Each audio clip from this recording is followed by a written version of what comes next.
What's up, guys? It's your boy, Barca Boy 103. Today we're going to be doing the match preview for Rayo Vallecano versus Barcelona in La Liga. Barcelona is back. I've said that about like 8 times this season. I feel like we are now concluded the third and final international break until March, and Barcelona are back in football, the real football action, where we are in an absolutely crucial season-defining moment, and it all starts with an away trip to Rayo Vallecano, where we haven't won there in quite some time. But before we get into it, make sure you guys smash that like button down below. Let's try to get the 200 likes in this video. Be very much appreciated. And also, if you're new, make sure you subscribe down below if you haven't already, and let's get into it.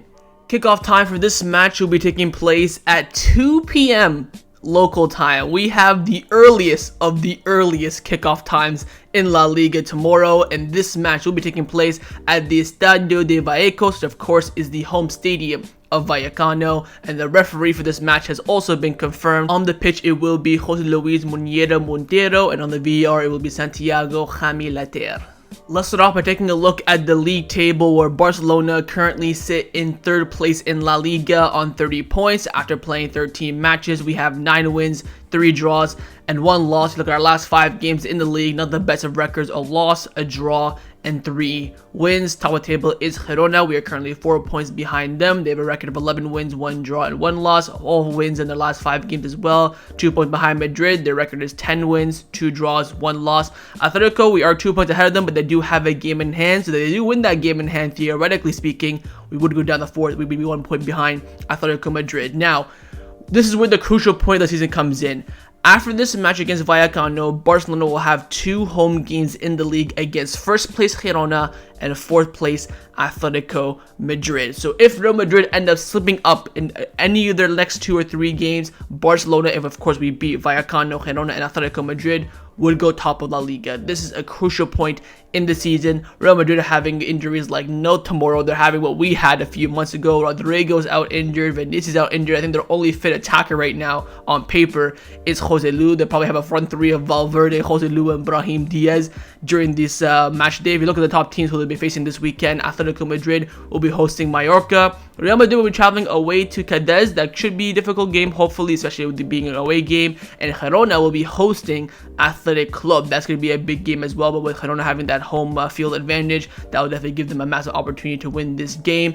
But it's all in Barcelona's hands. You have Real Madrid now suffering through injuries. Real Madrid don't have really any big games coming up, but they have tricky games coming up. Atletico Madrid right behind us, Girona at the top. This is a chance for Barcelona to really put their stamp on this league title race. It's in our hands. It's up to us to do it, and it all starts with this trip to Rayo Vallecano. We drop points in this game, momentum is already shot, and we're not going to do anything. But if we win this game, it will give us that boost and confidence to continue on the run that we desperately need in this league campaign in order to retain our title. Now, if you take a look at our opponents in Rayo Vallecano and where they're currently standing in the league table, they are currently sat right smack in the middle of La Liga in 10th place after playing 13 matches. They have 4 wins, 6 draws, 3 losses. You look at their last 5 games in the league, only 1 win, 3 draws, and 1 loss. So based on their current stance in La Liga, they're not doing too bad for their expectations, but their recent form is what's letting them down the most.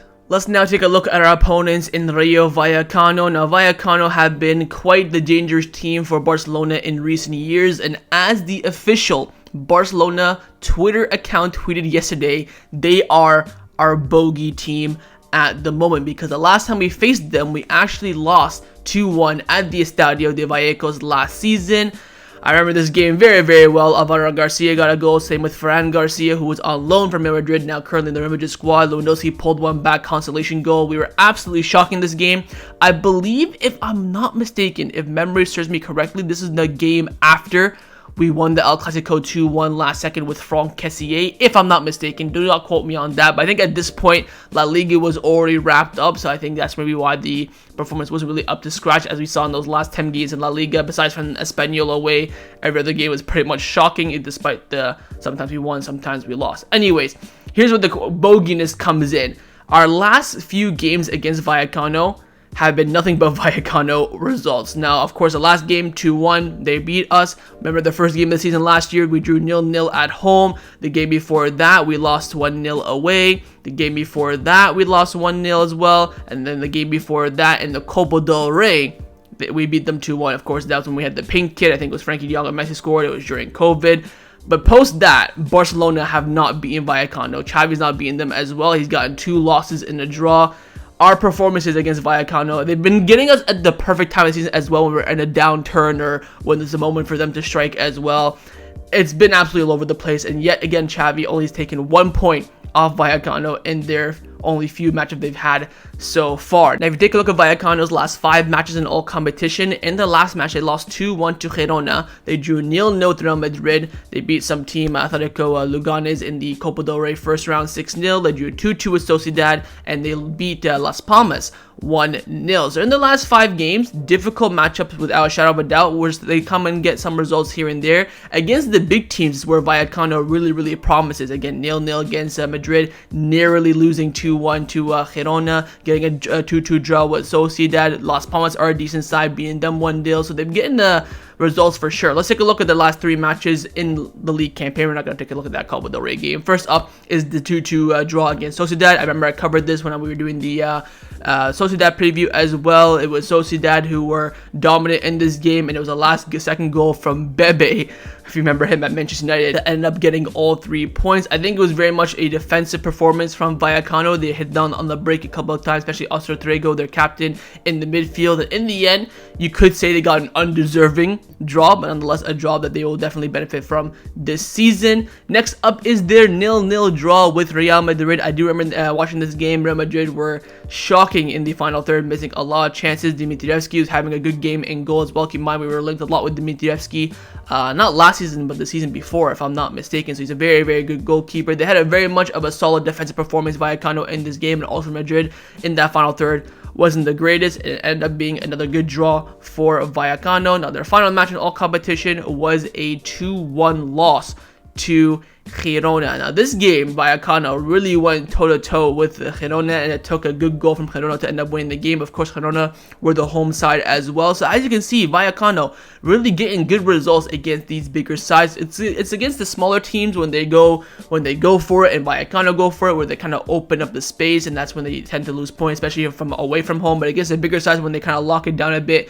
hit on the break, they're performing well, especially in their 4-4-2 or 4-4-1, depending on what the manager Francesco wants to do. But again, disappointing result for them. They, of course, they didn't get any points from it, but their performance was definitely one to be cautioned of. So overall, final thoughts on Vallecano. I would say they're a fairly decent side in La Liga, and they're very well managed by their manager Francesco, who's had Barcelona's number for quite some while now. He gets good results against Barcelona for all the teams that he's managed. When he plays against Barcelona, I don't know why, but he ends up knowing our number. Of course, we've beaten him before, but he's gotten some good results against us. Now, in terms of players to look out for Vallecano, there is quite a few. Firstly, their star player this season, or their star midfielder, their top goal scorer, Alvaro Garcia, he is suspended for this game. He picked up too many yellow cards before the international break, so that is a positive for Barcelona. Their top scorer isn't there. Of course, they have Raúl Thomas up front, Falcao off the bench, Dimitrievski in goal, Lejeune at center back, very good.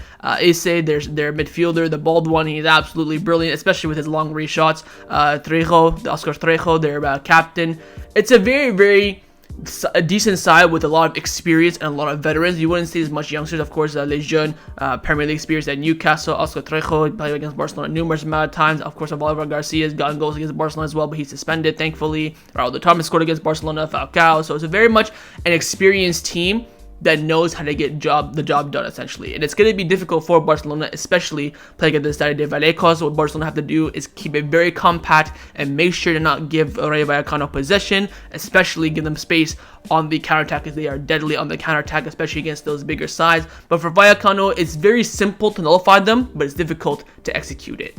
Time now to get into Xavi's press conference reaction. This press conference this morning, of course, a little bit later than usual, because that's a lot of questions from the media during the international break about injuries and signings and the feeling of the squad as well. Of course, the pressure that he has at the moment in a big point of the season. So let's get and see what the gaffer had to say this morning in the presser. He started off with the news in regards to Marc-Andre ter Stegen. As we all know, ter Stegen returned early from international duty with a back injury. He was doing tests day after day after day, but Xavi has confirmed he is ruled out for the game tomorrow, and Inaki Peña will start in goal. Xavi said that ter Stegen will not be able to play tomorrow. We have all the confidence in Inaki Peña, who is 100% prepared. With ter Stegen, this injury kind of, dwelled on a little bit. We heard, oh, he'll do tests on Tuesday. Oh, he's going to do tests on Wednesday. When then Wednesday he came to the Ciudad Esportiva, then left immediately like a half an hour later. At the Marca ceremony yesterday, he said that, oh, we're going to have tests today. He came, I think, very early to training. I think training's not even started yet after I uploaded this video. I think training's going to start in around 45 minutes as I'm recording this video. And then he left immediately after that, so he's not going to be fit. Let's hope he's going to be available for Porto midweek, but it will be Inaki Peña tomorrow in goal. Xavi then, of course, asked about the Gavi injury, so there's nothing to announce about Gavi's replacement. We are talking to Deco, but at the moment, there is no news. That the media affects the players is not an excuse to say that the players have played worse. I don't want people to think that, in no way. That they are affected by criticism, yes, but there's no excuse. We have to play better regardless. I have spoken with Gavi when I was injured. I suffered something similar to that he has. I conveyed to him that I may be a better player, more professional. I learned to have better care for myself. It is very important not to skip any day of recovery. I have told him this.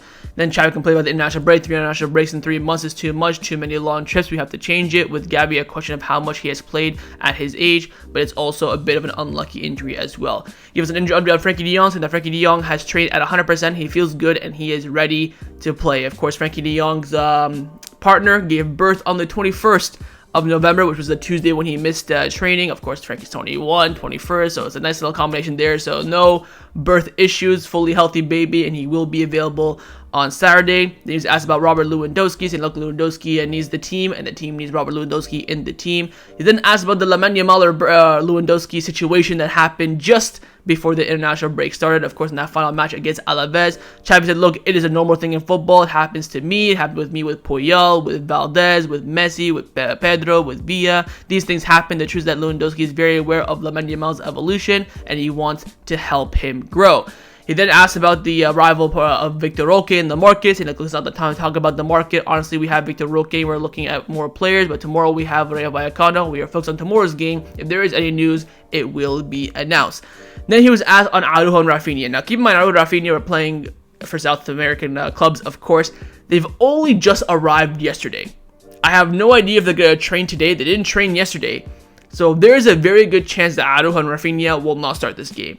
I think they will be in the squad list, but I would not be shocked if both of them play no minutes, because we're at a point now where the squad is another 2 injuries away from being completely thin, and Xavi has to be very, very careful. And Xavi complained about this, saying that, look, Araujo and Raphinha only just came back to Barcelona yesterday from their national team after 12 to 13-hour flights as well. They have not rest. One of the sushi UEFA could consider is to allocate players 8 to 9 months for clubs, 2 with the national team, and 1 month of vacation. Not bad, but that would be weird, because then the season would end 2 months earlier than 2 months in international football, which no one's really gonna watch. But I understand Xavi's point of view, and I think it's a decent idea. So we are conditioned by the minutes. For example, Araujo and Raphinha have hardly trained. They have to have rest. We are concerned about the fatigue and minutes. We do test and injury prevention. We do test to see how they can play and if they decide they can start in the lineup or not.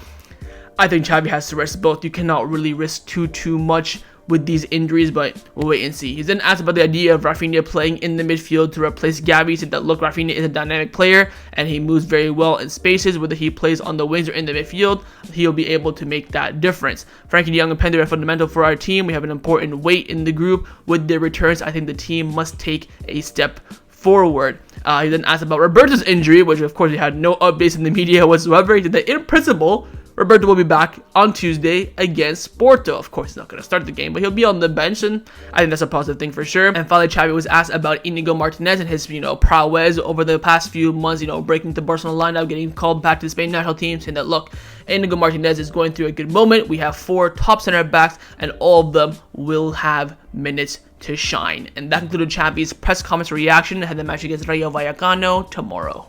Let's now get into the lineup prediction. We're going to start with the manager, of course, Xavi Hernandez. I'm going to try my best to predict this lineup. I think it'll be fairly simple to predict. Of course, the squad list is not going to come out until for a few hours. We know that ter Stegen is not available. We know Araujo and Raphinha are in question as well. But this lineup is going to be very, very crucial for Xavi, and I believe he will go with this lineup. on the screen right now. I think they'll go with the Naki Peña in goal. Of course, you already said that. Back 4 of Cancelo, Koundé, Christensen, and Alejandro Balde. Midfield 3 of Romeu, Gundogan, and Pedri. And our front 3 of Ferran Torres, Lewandowski, and Joao Felix.